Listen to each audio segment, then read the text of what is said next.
Twisters movie review. Daisy Edgar Jones Glen Powell बिना किसी सुसंगत कारण के तूफान की आंखों में चले गए। Twister movie. जबकि ग्लेन पॉवेल का अप्रतिम करिश्मा इस विध्वंसक से बच गया है। प्रतिभाशाली डेजी एडगर जोन्स संकेतित तूफान के लिए बहुत शांत हैं। उनके रिश्ते में मध्य पश्चिम अमेरिकी में सर्वोत्कृष्ट रिपब्लिकन देश में रेडियो बेसबॉल और राष्ट्रगान के अमेरिकी मूल्यों पर आधारित अपने हाथों से जीवन यापन करने वाले सामान्य श्रेष्ठ लोग बवंडर के प्रकोप का सामना कर रहे हैं। यदि ट्विस्टर का समय काफ़ी अनुकूल लगता है तो यह अमेरिकी राष्ट्रपति चुनाव के बीच में होने वाला है, जहां व्हाइट हाउस में पहुंचने वाले के लिए मिडवेस्ट जीतना महत्वपूर्ण है, जो निर्माताओं के पास एक बहाना है। ऑस्कर विजेता मिनारी फेम-चुग द्वारा निर्देशित यह फिल्म आधिकारिक तौर पर 1996 की हिट फिल्म का स्टैंड अलोन सीक्वल है, जो एक विलक्षण ट्विस्टर द्वारा बनाई गई थी। अब तूफान बदतर अधिक बार और घातक होते जा रहे हैं और इसलिए एस का जोड़ एक अनुमान है, लेकिन फिल्म में मौजूद मौसम प्रेमी कभी भी जलवायु परिवर्तन के बारे में नहीं सोचते।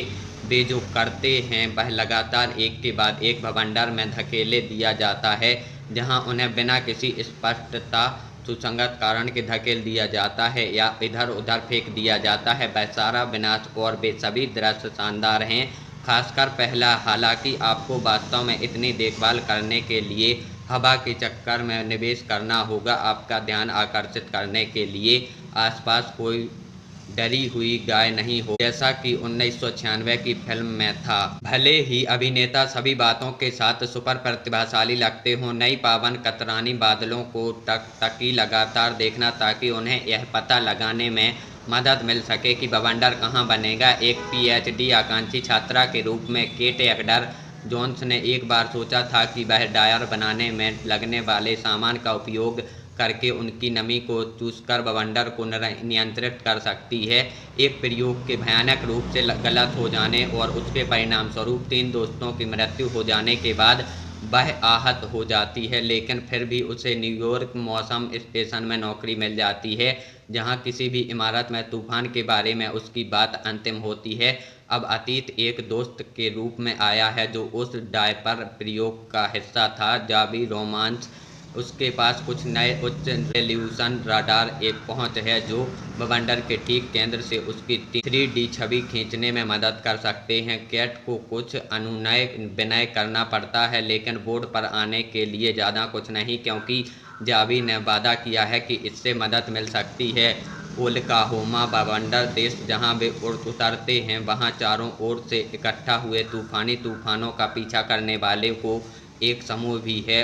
उसमें से सबसे तेज तर्रार टायलर पॉवेल है, जो एक ऐसी टीम का नेतृत्व कर रहा है जिसकी लापरवाही केवल फिल्मों में साहसी के रूप में सामने आ सकती है, या यूट्यूब पर, जहां उनके चैनल के अब 10 लाख से अधिक ग्राहक हैं। निसंदेह बवंडर टायलर और कैट को एक साथ फेंक देंगे। इस मामले में बार अलग अलग और फिर एक साथ वे हर तूफान की आंखों में एक ऐसे उद्देश्य की ओर बढ़ते रहते हैं जो सबसे अच्छे रूप में फैंसी और सबसे खराब रूप में महत्वपूर्ण रहता है।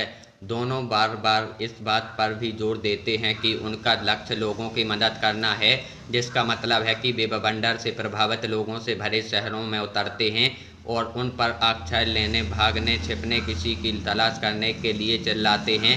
तहखाना आदि का भोजन और पानी वितरित करना। क्या इन 2 तूफानी फुसफुसाहटकर्ताओं द्वारा इन शहरों को पहले से चेतावनी देकर बेहतर काम नहीं किया जाएगा, या यह निश्चित करना कि बवंडर देश अधिक और सुलभ तूफान आश्रयों का निर्माण करता है?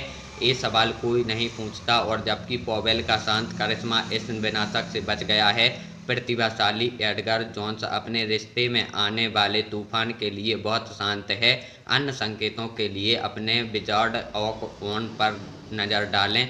उम्मीद है हमारी वीडियो आपको पसंद आई होगी। अगर वीडियो पसंद आई हो तो वीडियो को लाइक करके हमारे चैनल को ज़रूर सब्सक्राइब करें। मिलते हैं इसके अगले वीडियो में।